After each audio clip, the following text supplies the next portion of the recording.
This episode of ChatEDU is sponsored in part by the National Center for Next Generation Manufacturing. Jonathan Costa. Hey, Matt. How the heck are you? I'm good. You're here, which means Liz must be somewhere. That's right. She's traveling the world, getting ready to promote her new book. Yeah, fantastic. Yeah, she's down at ASCD ISTE. What a combo those two organizations are, huh? Two juggernauts. Yeah, so she's down there at the conference presenting on the topic of her new book, Personal Interest Projects, doing some stuff on AI. So hopefully folks see her down there. I know she also has a special for people who visit her. We're just kind of over-enrolled in the summer micro-credential, Nice. But folks who see her down there can put in ASCD in their code when they sign up at skills21.org/AI/micro. All right, let's get rolling. Jonathan, we got lots of stuff to cover today. It's funny, like every few weeks there's a, hey, put this fun thing into ChatGPT and see what you get. Yeah. Very often it's like, something about you personally, et cetera, et cetera. So one I asked you to pop in just now, you and I both did it, and these are fun. Try this at home. What are the top things? So this is to ChatGPT. You could, I'm sure, ask Gemini the same question. What are the top 10 things you think humanity should know? You're a deep thinker, Jonathan, right? So what did ChatGPT think humanity should know based on your prompt? So the number one thing it said you should know is that you are made of stars. Which is funny, not to interrupt. Mine is the universe doesn't care about us. Yeah. Well, it's sort of the same twist on the right. Same theme. All atoms in your body, carbon, oxygen, calcium, were forged in the cores of stars. Wow. All right, scan through. What else catches your attention? I mean, we both got 10 here, but... Well, one of them relates to a story, I think, that we're going to talk about. The second one, actually, human minds are pattern-making machines. Yeah. And, the ability to see patterns as a uniquely human thing is not really that uniquely human anymore, apparently. But change is inevitable. And Elon should read number 4. Which is? Empathy isn't just kindness, it's intelligence. Not the virus that is going to kill Western civilization, as he once said. So, yeah. Interesting. Yeah, it's an interesting mix, too, of stuff, right? It's like deeply philosophical and then just a little like personal advice. Your time is finite. I've got, what else here? We're social animals. I like this one I have at the end. We're all stewards of the future. This is also timely. Every choice, political, environmental, social, personal, choice we make affects future generations. So we can either leave them a livable world with functioning systems, or we can leave them a collapse. Interesting. Pretending it's someone else's problem is just cowardice. Ooh. Tough feedback. Yes. All right. Anything else good there for you? I love also your brain lies to you often. Cognitive biases shape every decision you make. Right. It's this mix of like personal and political. I know. I've got climate change is real and already impacting us. Well, that one, my version of that is the Earth doesn't need us, we need it. There's I don't want to go right off the rails here in the beginning, but there's a very interesting Peter Thiel interview up right now in the New York Times. Yeah, it's worth checking out. Okay. Talk about deep and strange. The second one, on a more humorous note, is to ask ChatGPT to make a movie poster about you, right? And I think the prompt is something like, based on what you know about me, make a fun movie poster that's accurate. And mine had like another adjective in there, like, whimsical. It wasn't whimsical. And the first thing that came up for me when I did it is, what a loser. When you asked me about this prompt, I was skeptical because I don't talk to ChatGPT the way as much as you do. Sure. But I must say this poster is interesting. And Andre, we'll grab a clip of it and put it into for the folks on YouTube and Spotify. But John, describe it for us. Well, it's a silhouette of a person holding a tablet, and there's a little image of a graduation hat, a robot in a book, and there's a school building in the background and a golf club. There, thank goodness. I was worried. Yes. And it says, the title is Leading Minds Shaping Futures Beyond the Horizon. Jonathan Costa, an advanced story. Yeah, not bad. So it knows more about you than you think. Yes, kind of weirdly so, yeah, actually. My son had the same thing. He's like, it doesn't know anything about me. And the poster was, I got, you're a loser. And my son got this like really nice, explication of him and his thoughts about life and his job and blah, blah, blah. I did have to go back, by the way, like after I got the what a loser And I said, wait, I thought it was supposed to be based on what you know about me. And it said, yeah. One other kind of thing that catches everyone's attention. Did you read or come across this Dario Amodei, he's the CEO of Anthropic that makes the Claude AI? He put out a piece with Axios maybe 2 weeks ago that said there's going to be a white-collar bloodbath. Did you see that? I did not see that story, but I've been listening to Sam Altman, who basically, and I use a clip of him in training that I do about basically saying that all repetitive non-human work will be done by AI in the next 10 to 15 years. And he goes on to say that most of the conversation is about robots and self-driving cars, but that all of the white-collar displacement is often left out of the conversation. And the way I usually think about this is what happens when the first 2 or 3 rungs of the job ladder go away. Mm-hmm. And, I think the story about all the investment, and we're going to talk about that as well, becomes a self-fulfilling prophecy. Sure. So if you put that much money into the system, you are compelled to use that investment to return. And that means fewer human bodies and more AI systems. So it is, I believe, in a lot of ways, a prescient prediction because it's almost like we're spending so much money, we have to make it pay off. So even if you didn't want it, the pile of money in the middle of the room is going to drive these changes, whether people really think they're a good idea or not. Yeah, so as long as it works. And to their credit, what's interesting about Anthropic is that Dario Amodei makes all these big proclamations. And I think you're right. At some level, it's also like, hey, AI is going to take all the jobs, because that's also a self-fulfilling prophecy. Like if I say it, then everyone's going to invest more money in my company, we'll become more, powerful, maybe, nudge out some of the smaller folks. But at the same time, Anthropic's always really good about, publishing studies about what's working and what's not working. And a study they put out last week totally caught my attention. This was in Time, but it's been in a number of other places, including TechCrunch, which is Anthropic let Claude, right, their AI system, run an office shop, and things got weird. So they have, in their San Francisco office, they have a mini fridge with an iPad, and they put this AI agent, which was responsible to run the shop. So there's one of the jobs somewhere someone does that are going to be displaced, or a part of the job, right? And so Anthropic tested whether Claude could autonomously run a physical microstore, this little fridge with his iPad in its SF office, managing inventory, pricing, customer interactions, and generate profit, right? How'd you think it went? Well, my guess is not so well. Nah, not so well. And it went poorly in all sorts of interesting ways. So, unsurprisingly, it hallucinated a bunch of stuff. Sure. So it hallucinated these interactions.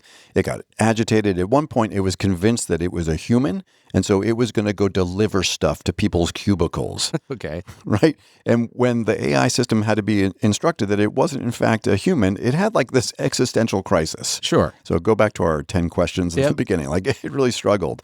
It also gave, Anthropic, people said, hey, I work here at Anthropic, so I should get a discount. It's the Anthropic store. Everyone works at Anthropic. But, why would you expect anything different? Most first enterprises that humans undergo don't go perfectly the first time either. Yeah.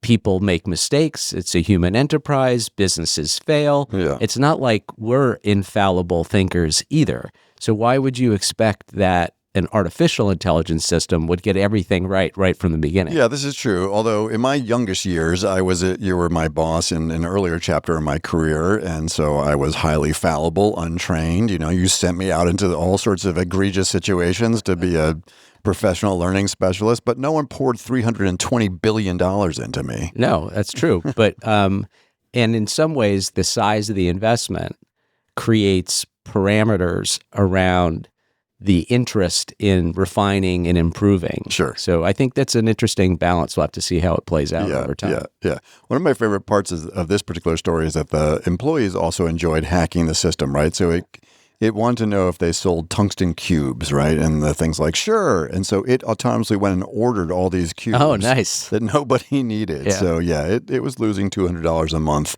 but it has lots of tungsten cubes. So that's exciting. Yeah, we'll drop that one into the show notes. But it is, this whole bit, and you and I we covered a story the last time you were in here about NASA and hallucinations, and you made a very good point that when we're doing high stakes work, right, we have to be really, really careful about these systems. But ultimately, right now, it feels like, just like you and I, it's a co-intelligence. We use it as an augmentation. I find it super helpful. I know you do as well. But the job apocalypse thing happens theoretically when this becomes a successful agent, Right. when it's able independently and autonomously to do a bunch of stuff. And at least Claudius right now did not kill it on that front. Yeah. So Claudius, we're rooting for you. I don't know if we're rooting for you. I'm actually not. We're rooting watching for you. carefully. All right, very good. All right. Well, with that said, Jonathan, I am Matt Mervis. And I'm Jonathan Costa. And this is ChatEDU, a podcast about AI in education. In today's episode, check please, is your AI paying off? We'll run through a thought experiment based on Harvard Business Review's new think piece. We actually have 2 pieces from HBR. You were coming in, so I thought we should really elevate our game and go all HBR. All right. But first, in the news, we'll check out the AI resume tsunami and explore a corollary in schools and colleges. Next, we'll think about how and what to automate with AI, and then we'll go beneath the surface with a great HBR AI audit checklist as we put our own chatbot history to the test. And of course, in honor of Liz, we'll end with another Bright Byte. I love it. All right. So this was really interesting. I don't know if our HR folks or our teams are seeing it here. I mean, I'm not hiring on any massive scale. But Sarah Kessler, who writes for the New York Times, put out a piece last week about how employers are overwhelmed by the surge in AI-generated resumes, right? In LinkedIn, AI applications are up 45% because basically candidates are using ChatGPT or other automated tools to mass apply for jobs. It's almost like the Common App in colleges, right? Although there's no fee for it necessarily. Employers are responding. So you got this flood of AI-generated applications coming in. And so employers are responding with AI-powered screening, interview, skill tests, all this stuff, creating this kind of like hiring cycle that's a bit of an arms race with employees on one side or prospective employees, and then AI being used by the employers on the other side. And there's also concerns here about bias and fraud and authenticity in the hiring process. And so there are a few takeaways here. Do you want to kind of click us through a couple of them? Sure. So as you said, LinkedIn applications have surged 45% as candidates use AI. Employers are using AI-driven interviews and screening. Identity fraud is increasing, with examples including North Korean nationals using fake identities to secure remote IT roles in the United States. Nothing can go wrong there. No. Legal and ethical concerns about bias and AI hiring processes are growing, and experts are arguing that the current cycle wastes time and resources. And, to me, a lot of this feels like the college essay arms race as well. So we're going to go through this adjustment period where people use these tools to do one thing and other people use the tools to try to, blunt the impact of the first change. And it's going to take a while for these systems to go back and forth before we find a new balance. So it's very much, I think, like the job loss thing where there's just going to be this interim period that is incredibly messy. As things shift in new systems, we need to adjust and adapt. But I think this strikes me more like the college essay challenge than anything else. That kids are using AI to write their essays. We have to take a different approach to college admissions because that once reliable, although perceived reliable, I think people cheated on that process forever. Right. But now it's just so incredibly obvious that you can't trust it all. You need a different way. You need a uniquely human way to see what the applicant is doing and what they're like, to see if they're a good fit. This feels to me very similar to that this whole job application process is going to have to go through a reimagining based on this equilibrium with these new AI tools that are part of the process on both sides of it. Yeah, so on either of those fronts or both, if you think about the college essay or the job application, I totally agree with what you're saying. Any thoughts about what does that look like? So what might we do for either a job candidate or a college essay that would be a more authentic human representation of the knowledge and skill that person has? Well, I mean, just thinking for our agency, for example, Yep. I think in a lot of ways, the potential is that it's going to narrow opportunities. You're going to go with people who you know versus throwing things out there because you don't know what you're getting. Is this a real person? Is this a fake person? Where I've worked with this person before, I already know them as a human being. I think it's more likely to narrow the pool of potential applicants just based on relationships in the short term until we figure out how to authenticate and understand better who is actually behind the application.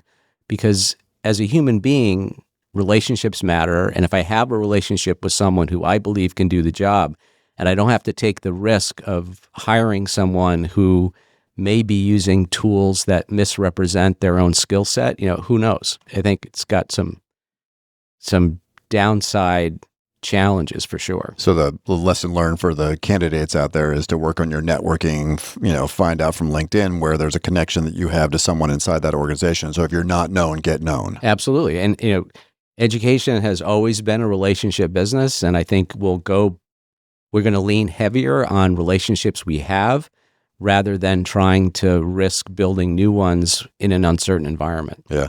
I have to say I'm torn. It's not a secret that on the podcast here a lot we talk about these multimodal AI systems, so systems that can hear and see and provide feedback.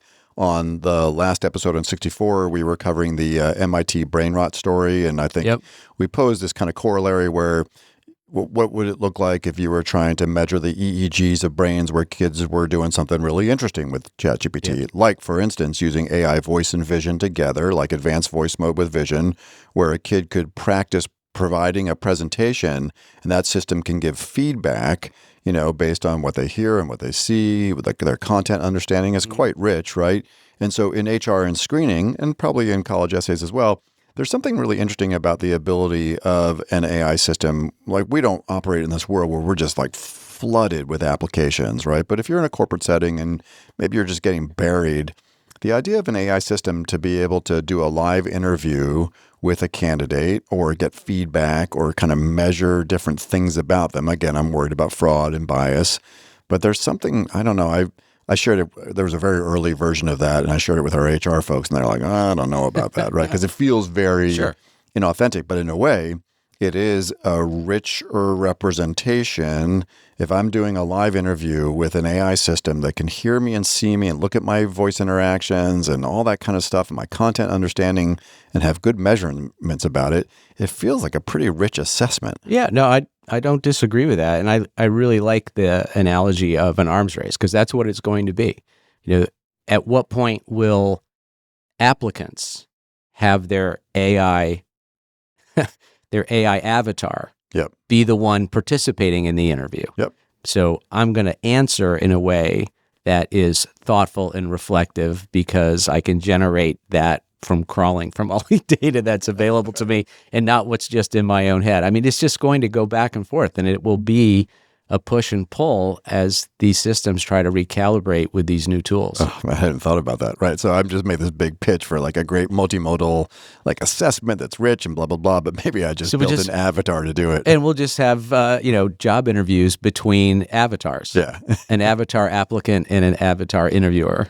Boy, not good. Yeah, you can see Sam Altman has a side company, has several side companies, but it scans your eyeball to verify your identity. It's like these orbs that scan eyeballs so that you know that you're authentically human. Actually, I think Reddit may be going to use it as part of this becomes super important in a way that we can truly identify who is real. Right. And, it's not that if you've traveled lately, you no longer scan your phone. You walk up to the camera and it takes a picture of your face and looks at the record. I mean, as these systems expand, the data collected and captured and re-referenced expands.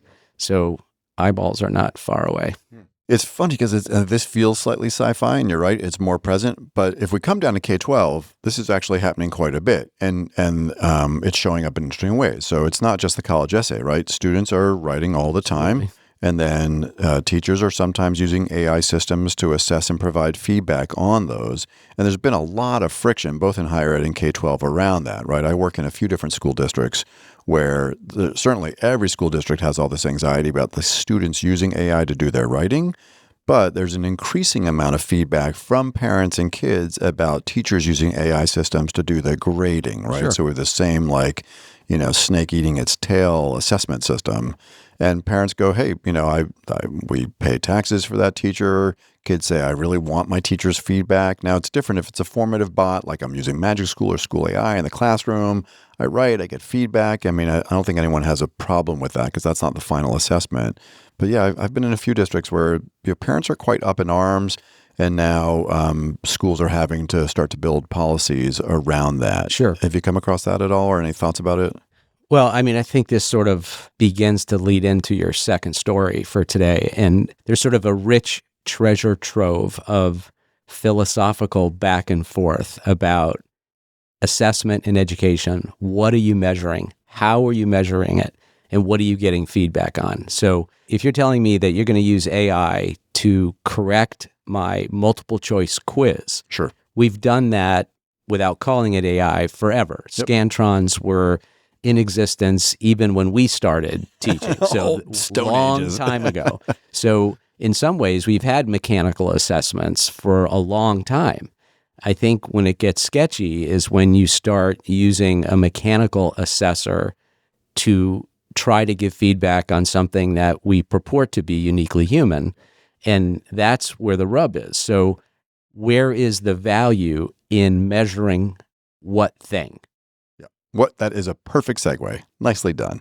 It's almost like you wrote the HBR Harvard Business Review piece yourself. So, all right. So yeah, let's move on. So story 2 is, and again, Jonathan's absolutely right. These do build on each other in an interesting way, from the resume arms race to thinking about what gets measured. And then we're going to end with a tool to help folks, including ourselves, self-assess around the value proposition where we're interacting with AI. So let's roll on here. So the second piece is what gets measured, AI will automate. And this was sort of kind of a declarative, like this is just going to happen, right?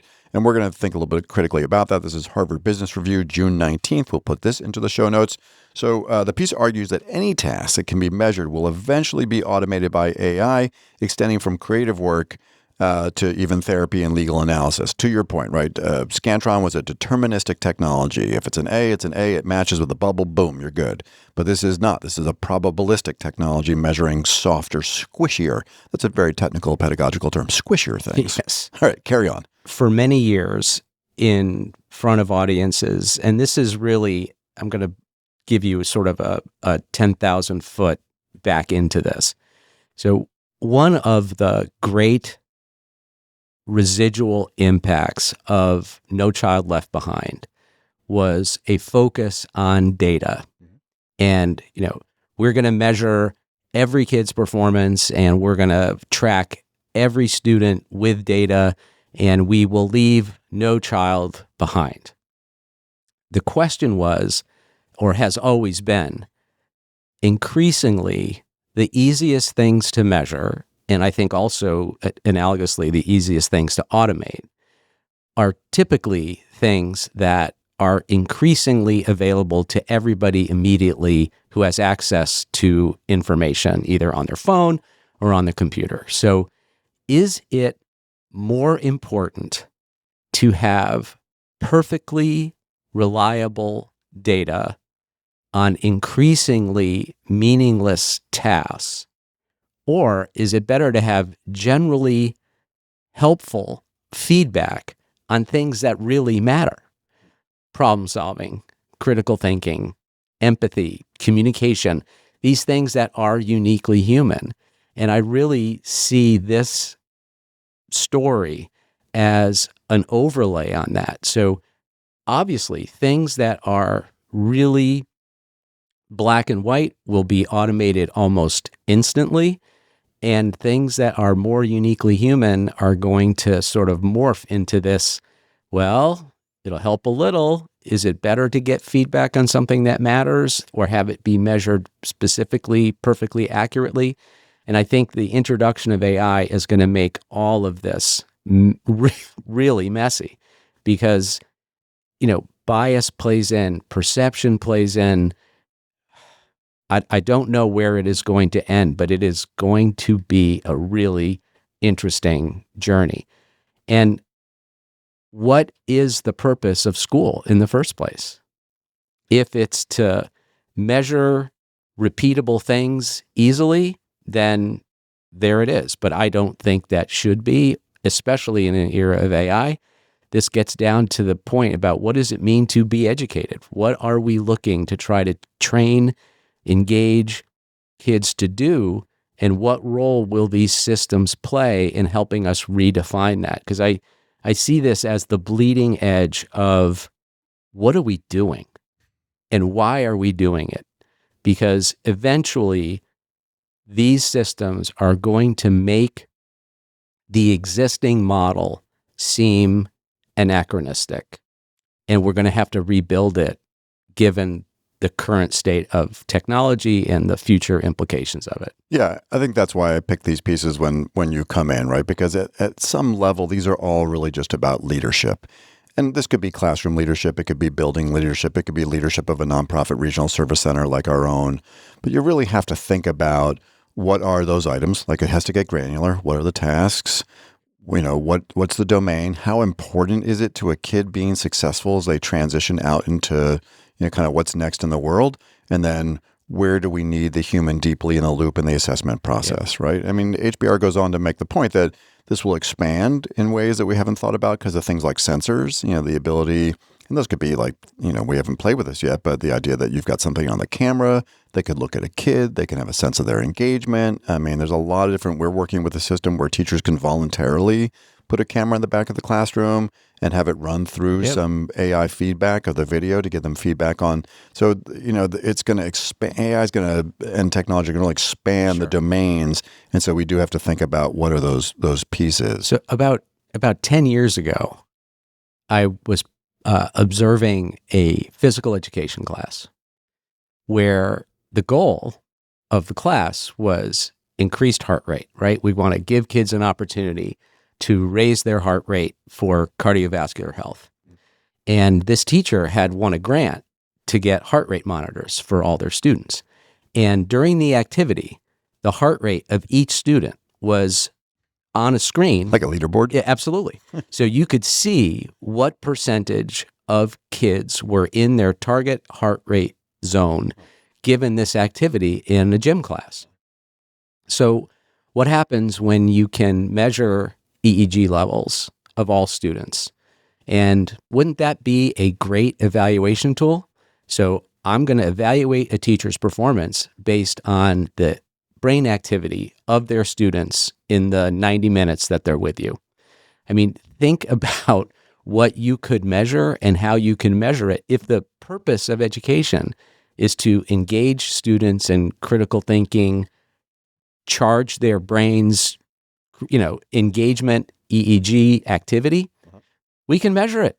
So let's measure it and put it on the wall. Not your heart rate. How engaged are you? Because what else are we there for? I love all of it, except for the leaderboard part, especially if it's got the kid's name next to it, right? I mean, Jonathan would love that because, his heart would beat like once every 3 minutes or something. This is actually happening now. We're supporting lots of schools right now that are using Magic School and School AI.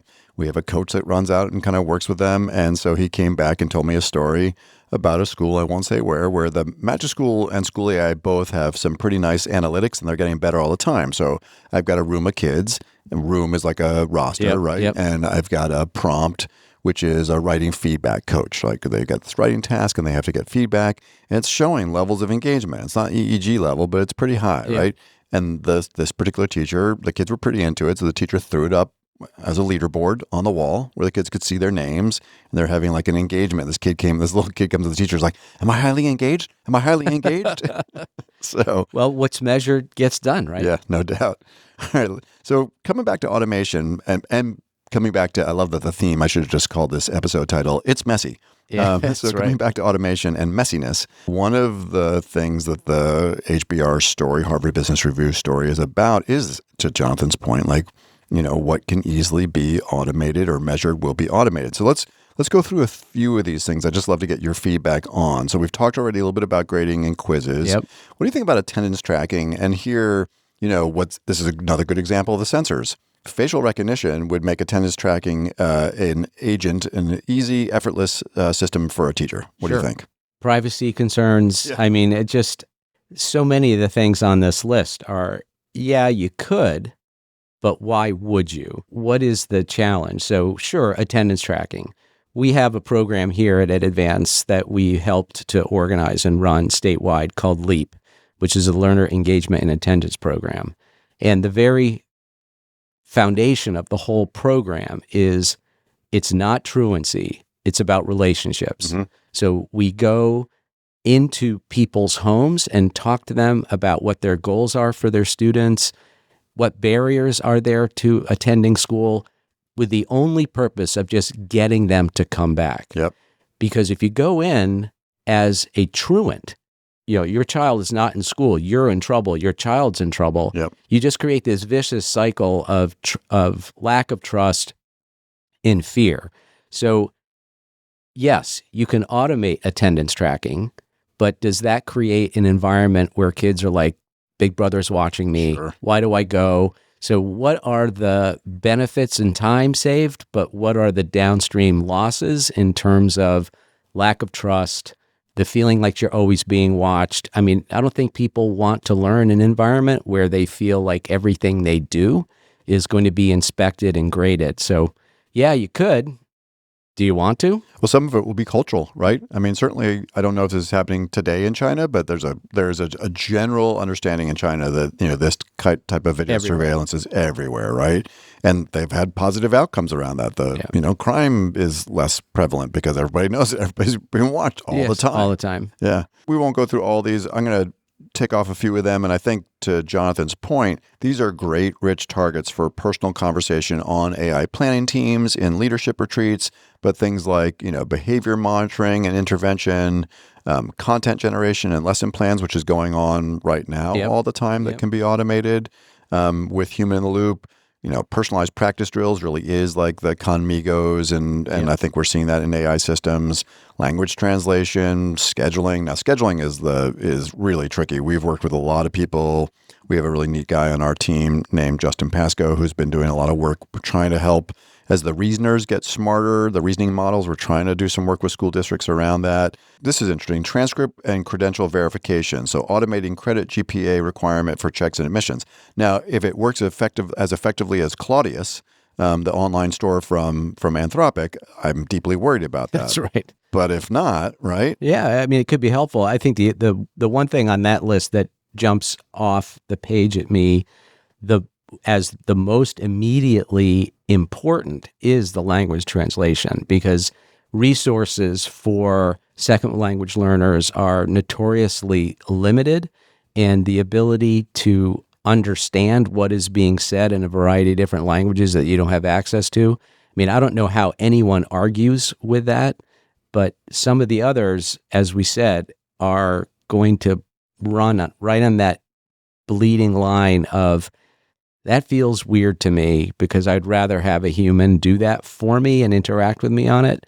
But yeah, I mean, I think as we get more used to it, the barriers will probably come down a little bit. I mean, if you're driving down the road in any large town, you look up, there's a camera, they're monitoring what's happening on the road. And I don't think we'll ever get to where China is, at least as long as we remain a pluralistic democracy, because people will push back against it, where they don't really have that ability right now in China. But nothing is fixed.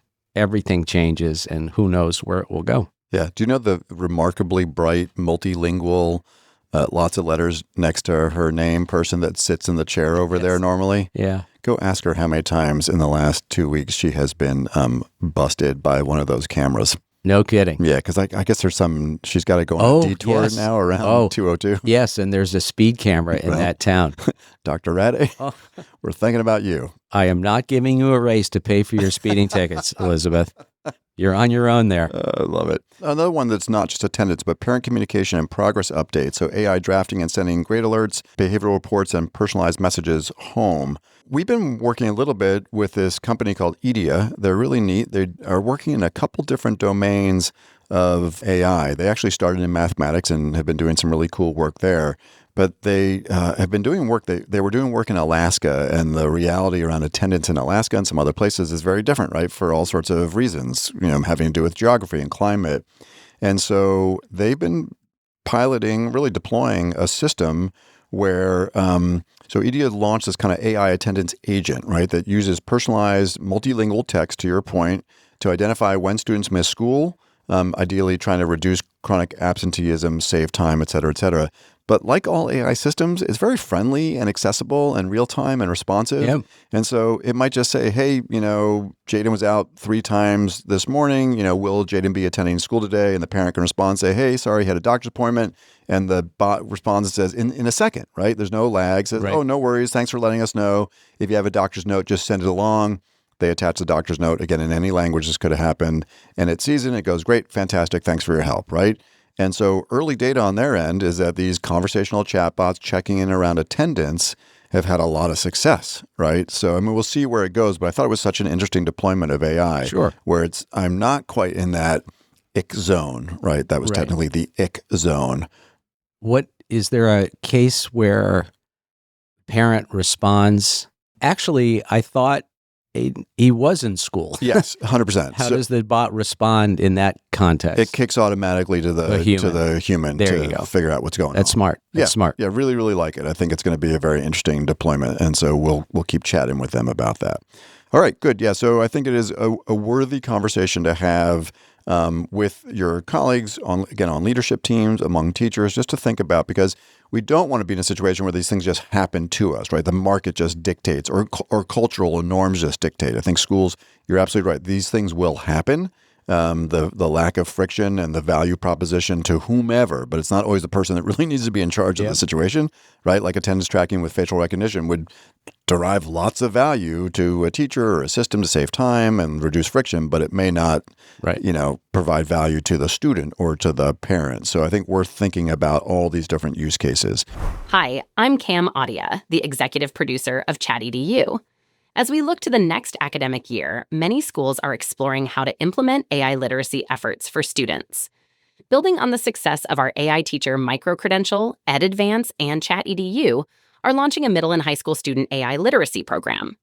This cutting-edge curriculum is hosted on our FERPA-compliant AI platform and will help students develop the knowledge and skills they'll need to navigate AI now and into the future.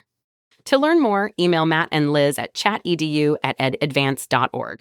Okay, Matt, it's time to go beneath the surface. Yes, it is, Jonathan. So we're going to kind of carry on with this theme, but take it another step further, trying to operationalize some tools. So this is a story from Mark Mortensen, Harvard Business Review, June 23rd.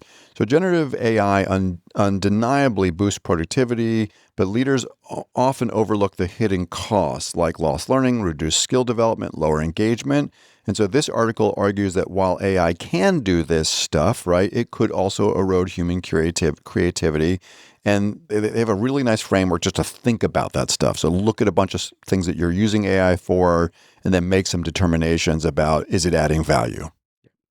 And it goes on to further warn that AI can diminish team connection and trust by reducing collaborative work, while leaders risk losing their unique voices and styles by defaulting to AI-generated content. And, speaking as someone with a position like that, in my opinion, if a leader is actually doing that, then they deserve whatever diminished connections they earn as a result of doing it.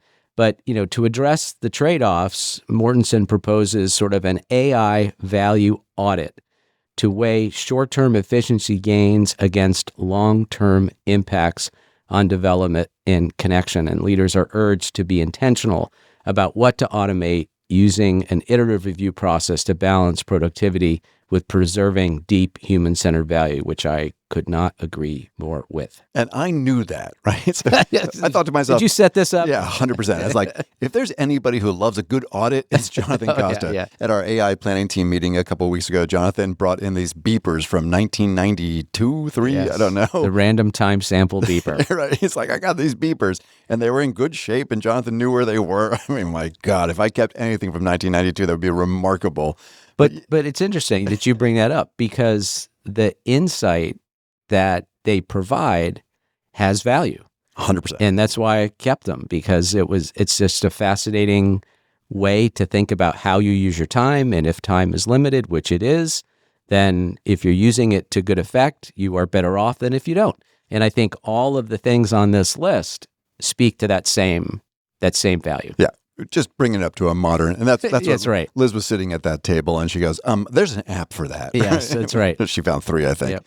Yeah, so there is a checklist. I will kind of make this look pretty and throw it into the show notes. But this is an audit, right? And it's not exhaustive, but these are a useful set of things that you could think about. You could give it a rating scale from 1 through 5, or build a rubric or whatever you like. But not to overcomplicate, let me just run through what these things are. So I've got any AI use case. Maybe I summarized an article today or whatever it is, and we're gonna literally go into our own personal ChatGPT history and audit ourselves as a random sample to see how this kind of works out. But so you could think about, in any task, what's the learning value? So does performing this task kind of gain knowledge or insight when I do it solely as a human, although it could be certainly collaboratively with AI? Skill development value. So does the task, develop writing, coding, analysis skills? Social connection. So is the thing that I used AI for something that I historically might have, worked with another human being around? And so am I eroding some kind of social connection value? Engagement value. So does it require me to be engaged and present? And is there any risk of outsourcing AI for sort of a more superficial or passive participation? And then finally, uniqueness and personal voice value. So does this task reflect personal tone, leadership style, or creativity? Would Gen AI risk producing generic or homogenized outputs? And that one's really interesting. The number of students, I'm in a lot of student focus groups, and also I think we're seeing this with college kids too. They're way more than I have. I'm not that invested in my personal authentic voice. They are really deeply concerned about the erosion of their authentic voice, which I love. Interesting. Right? Yeah. So that's the audit checklist. Any as a professional reflective auditor, any feedback on those 5 items? I think the one that is interesting, simply because I think it needs to be unpacked, is the skill development value. Because what I see in that one, does this task develop writing, coding, analysis, or critical thinking skills?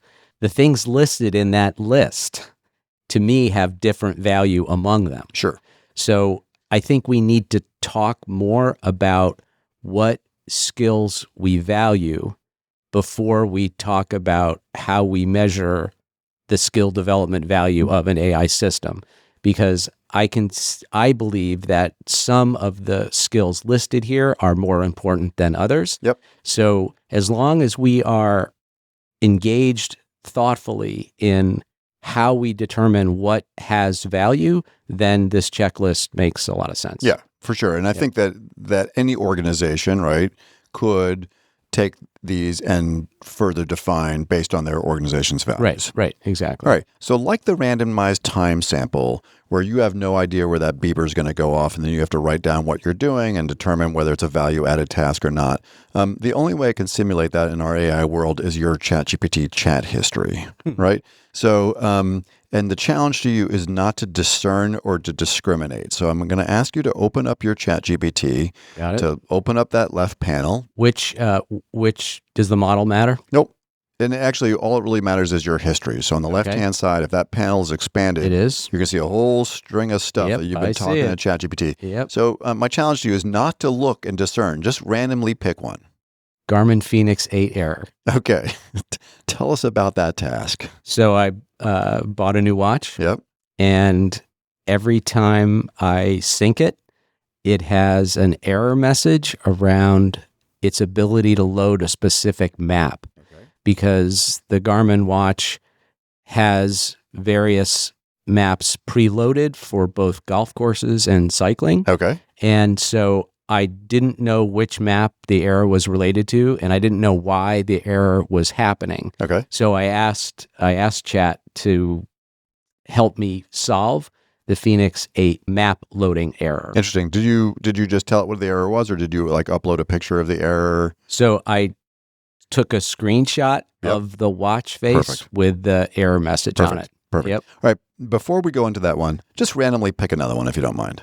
Oh boy. Love letter home to my wife. Right on red with the bus. Okay. So Please carry on. as you know, my family was together last week for a variety of different gatherings. And my sister had told us, she's going to kill me for saying this on the podcast, that she got a ticket because a bus had pulled up and had stopped and had its lights flashing. We're talking about a school bus. A school bus. Okay. But she was approaching it from ahead. Okay. So she went right in front of the bus because she was not passing the bus. And so she was very incensed that she got a ticket I'm because incensed with her right I'm now. not passing the bus. Right. And so I knew that any kind of motion anywhere near a bus Mhm. is illegal. And so I asked ChatGPT for Connecticut law Yep. on buses with flashing lights. And if you are at a stop sign and you are going right, or at a light going right on red, the flashing lights on a bus override right on red in Connecticut. That's dumb. So she's busted. She's got to go. She's got to go pay her ticket. And I used it to say, "See, sis, there you go. Okay. Put the cuffs on you." Sis, I'm with you. Yep. All right. So let's run through. Let's start with the Sorry. Garmin watch one. All right. So learning value. Did using AI gain knowledge and insights, and did it build conceptual understanding for you? Yeah, I mean, that's a very pedantic example, but yeah, I understood why the error was happening. Okay, and the same would be true on the bus. It's just what's important here is that you're able to validate. Right, and I'm sorry that both those were just sort of factual, black and white kind of. That's the point of a randomized. Yeah. I mean, you're looking for something meatier over there. Yeah, I had paradigm shifts and inertia. I have done some presenting on, the idea of change, and change is slow until it's not. What is the critical mass that has to build up before the model shifts? Mm-hmm. So I asked it for examples of paradigm shifts and change inertia to sort of think through a variety of different times where models had worked up until a point that they didn't, and it gave me a couple of really good examples. So. And honestly, whether it's pedantic or meaty like that, I think you're hard pressed in any system, assuming that there's no hallucinations going on, Right. that this isn't a rich target for learning. Absolutely. Right? I've been having a great voice interaction with ChatGPT while I'm driving about Keynesian economics because it feels very relevant to like the Claude automation thing, right? Because Keynes, he wrote an essay called "The Future Employment of Our Grandchildren." I think I've got that right, and it was sort of about this whole thing. He believed in the early 1900s that all machines would take all our jobs and we'd just be living with leisure time. But it's been so rich for me, and going back and forth. So yeah, rich target there. So skill development. So does this task develop writing, coding, or analysis or critical thinking skills? Is practicing this skill important to long-term competence? I don't think there was a skill in any of these, right? Well, I mean, it is problem solving. I have a problem. I have something that's annoying me. I want to solve it. Yep. I'm going to go and ask a question and learn to see how I can resolve my problem. Yep. Now, it's an anal retentive problem. It hasn't impacted the performance of anything. I just get aggravated when I see an error message on something I paid a lot of money for and want to work. Yeah. So in some ways, I think it does satisfy some of that. It's interesting, too, because there are skills. Just the idea that you can use AI vision, which you were. Sure. You knew that you could take a screenshot of a thing and feed it into a language model. And so part of what's maybe slightly ill-informed about the audit, low for me to criticize the Harvard Business Review, is that there is inherent skill development working with the models here as well. But yeah, I think we can say that you did not lose some. Had you used another way of developing any of this skill, yes, you could have used the skill of looking at the paper manual and figuring it out, but I don't know that that would have been a more profitable experience. No, and I have the PDF of the owner's manual, Yep. and it has a troubleshooting section, but if it's not something that happens with any frequency, it's not in there. So, and frankly, it was easier to take a picture of my watch and ask Chat Sure. than to go through the 730 pages of 100%. the PDF. So, Yeah. I mean, if you really, again, extending the skill development piece, if you knew that AI hallucinates a little bit and you really wanted to make sure that it was accurate, you could have taken that PDF, made a notebook about it, and then asked the question there. And because it uses grounding around that document, you'd know that there was not, and then you could have listened to a podcast about it. Oh, I just learned something. Yeah. Social connection value, like could you have done any of these 3 tasks in a social context with anybody other than ribbing your sister? No, only if I was in the company or knew of someone who I knew had that information in their head. Right. So probably not. Yeah, the Connecticut State Transportation Secretary. Right. But you could have called them. I could have. Yeah. All right. Engagement value. So do any of these tasks require cognitive engagement, and outsourcing it to ChatGPT in this case would risk kind of superficial or passive participation. So there again, right, you could have taken the PDF and read the PDF and really like ingested everything about that Garmin. Yes, I could have. I chose not to. And then finally, uniqueness or personal voice.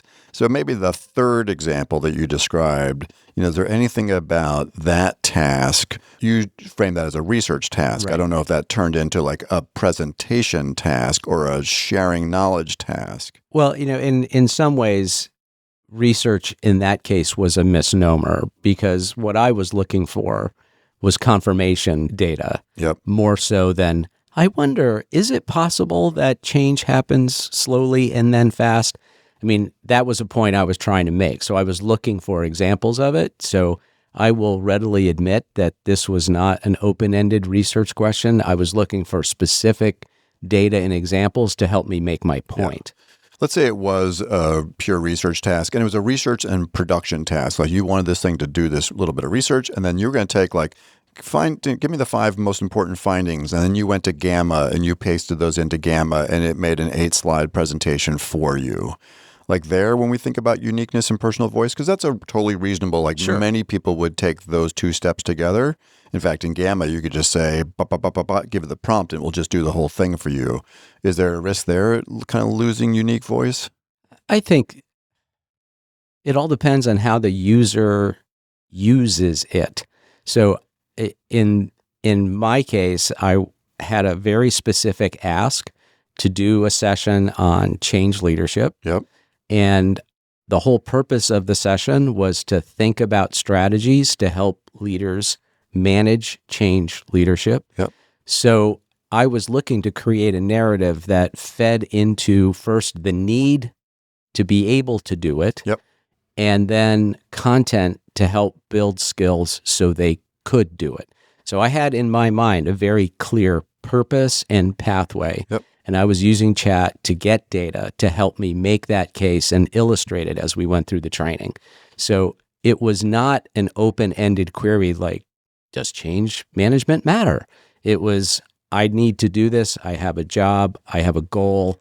I have a pathway, and I need content to help me get there, so I can help my client get there. So that really was the framework of that question. I was pretty sure you were going to say, no, I would never do that with Gamma. I understand your point, but you and I both, it's funny because very often folks will talk about writing is thinking, right? For me, building decks is thinking. Like the way I try to understand an argument or present a narrative on a complex topic, it's very much about how I do the research and I put the slide deck together and I pick the images and I pick the bullets. We are and we grew up doing the same thing. I mean, I have found inevitably or invariably, it takes me longer to take what a AI bot gives me to make it my own than it does for me to just do it. Right.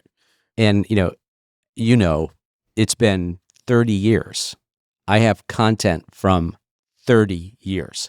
So for me, it's where did I do this last? Let me build on that, update it, keep it fresh, keep it moving. And I guess if I gave ChatGPT my your stuff. 10,000 slides.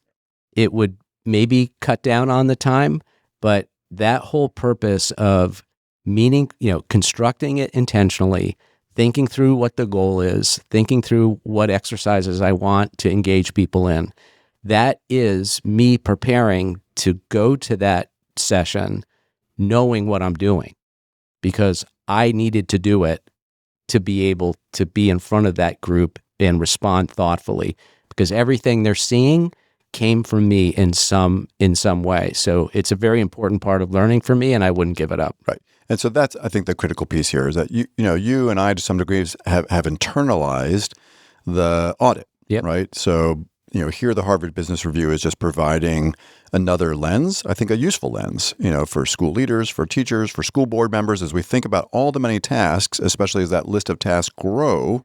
What are the lenses that we'll think critically about, just making sure that our human engagement is adding value in the process. And we can go back now and tie this into our vulnerable and durable, right? Sure. So you're going to get up and present in front of a group. You didn't create that content. You're going to get asked a question, and you're going to sit there and go, humming. Forget it. Right. You're not going to know. So I never want to be in that position. So if they are reading or engaging with something that I am using in a learning session, I'm going to be able to speak to it because I've internalized it and processed it. Yeah. I mean, it goes back to the essay. At some level, this is what happened. Parents have said, Yep. Hey, what'd you mean by this comment? And the teacher, unfortunately, gets stuck in a moment where they go, I don't know because I didn't make the comment. Exactly. Yeah. I didn't want to randomly go into my own ChatGPT history. I enjoyed yours more than mine. I'm sure there's rich stuff in there. And we do. I encourage folks to kind of just randomly go through your ChatGPT history and think about the learning value, the skill development, the social connection, engagement, personal voice. I think it's a good lens. It was interesting to me to how the story got here in the first place, because my AI workflow is pretty considerable as anything gets to the podcast. So, I roll over at 5 o'clock in the morning or earlier. You and I both are kind of a 4:30 a.m. kind of guy. And I look through some stories and I run, 5 stories before 5:30 in the morning or 10 stories through a summarizer. So already AI has been used as a shortcut for me digesting this stuff. But I have an editorial lens. I know what stories I want to cover on the podcast. This one popped up. So I was like, interesting. Throw it in a list of links. And then I listen to it. So I use the AI, piece to listen to the whole thing. Sure. But then, honestly, it helps me think through how we present it as the summary. This little checklist is really from the article, but very much, also amplified by AI. I actually went on. We won't cover it today because in the interest of time. But I went on. Liz and I did a survey for you and our former executive director, great guy named Dr. Jeff Kitching. And he had us do like a whole skill assessment of all the tasks that we do inside the agency. And so I knew Liz had that survey. I was like, I wonder if I took all the tasks inside the agency. Like, what do we do in terms of curriculum? What do we do in terms of leadership? What do we do in terms of special education? And broke all those down and then said, in the world of AI, if I used AI to do, like randomly, I'm just going to take design professional development and workshops for educators. And I used AI, and then I applied the audit checklist against that, what would it do? So anyhow, my plan was I'll reach out to Liz. We'll have a conversation about it. And I was like, forget it. I was so lazy that I didn't even go look in my Google Drive to go find what are the 100 skills that an educational service agency did. I just went to ChatGPT and said, hey, what are the 100 skills that an educational service agency did? So there I lost deep human connection. There you go. So Dr. Rade, I'm sorry. But actually me bugging you with this question gave you more time to process your speeding tickets. So it's all okay. Fantastic. Who would have predicted that 2 traffic tickets would be part of today's episode? I know. Well, Liz and Adam are not going to be, I think, the person who's most... Nor is my sister, that I will let her know. Hey, look, I didn't offend anybody in my family. Fantastic. That's Give it that, That's Jonathan. right. I think it's time for another Bright Bite. All right. All right. So Bright Bites are this place where we identify each week something where AI is making a meaningful contribution, very often using like big data systems, analytical AI, AI vision. And so the last 3 stories were about water and floods.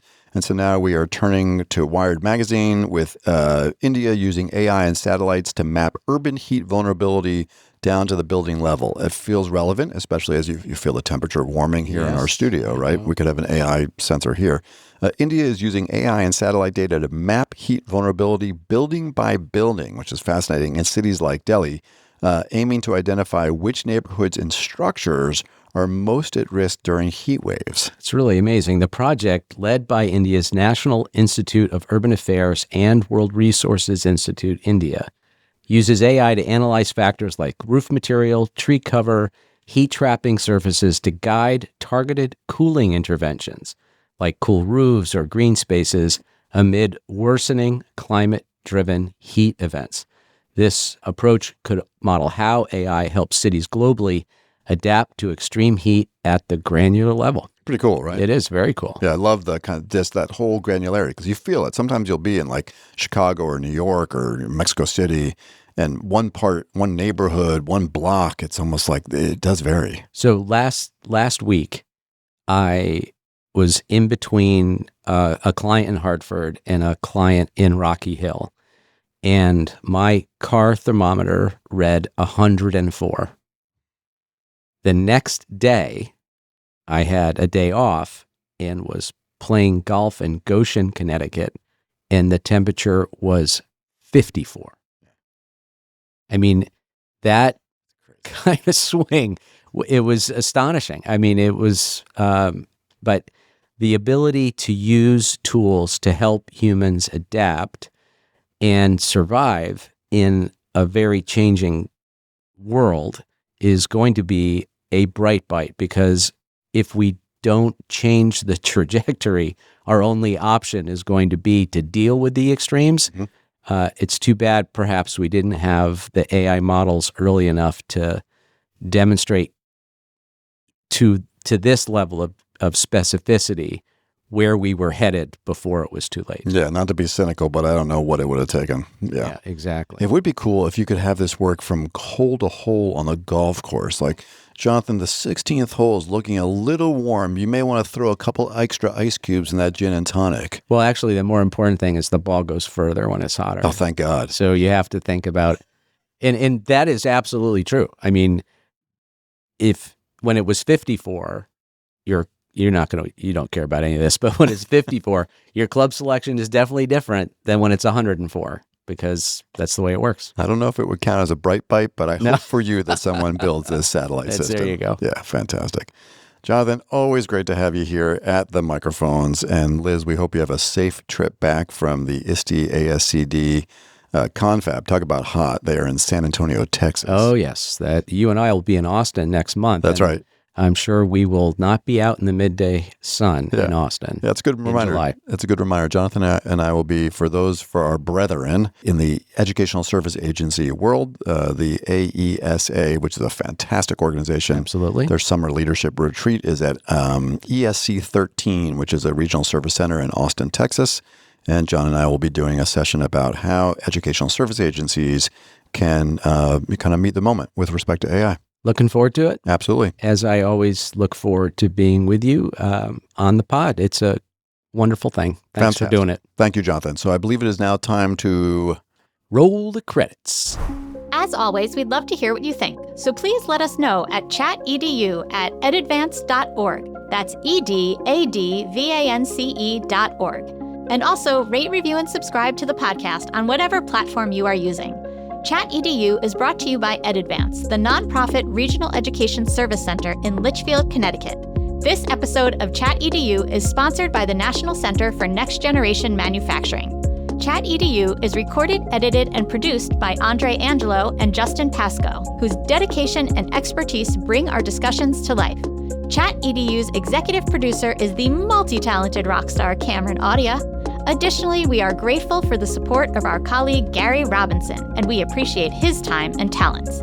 And of course, a big ChatEDU shout out to our fearless leader and executive director, Jonathan Costa, for inspiring the pod. And finally, a heartfelt thank you to our listeners for joining us on this journey exploring the thoughtful and innovative integration of AI in education. Hello, everyone. My name is Jonathan Costa, and I am the executive director at EdAdvance, and I want you to know how much we appreciate our listeners.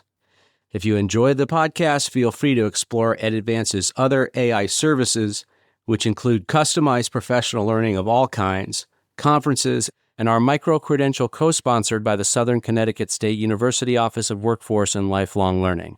Just visit skills21.org/AI to learn more. That's all for now, and thank you again for listening to ChatEDU.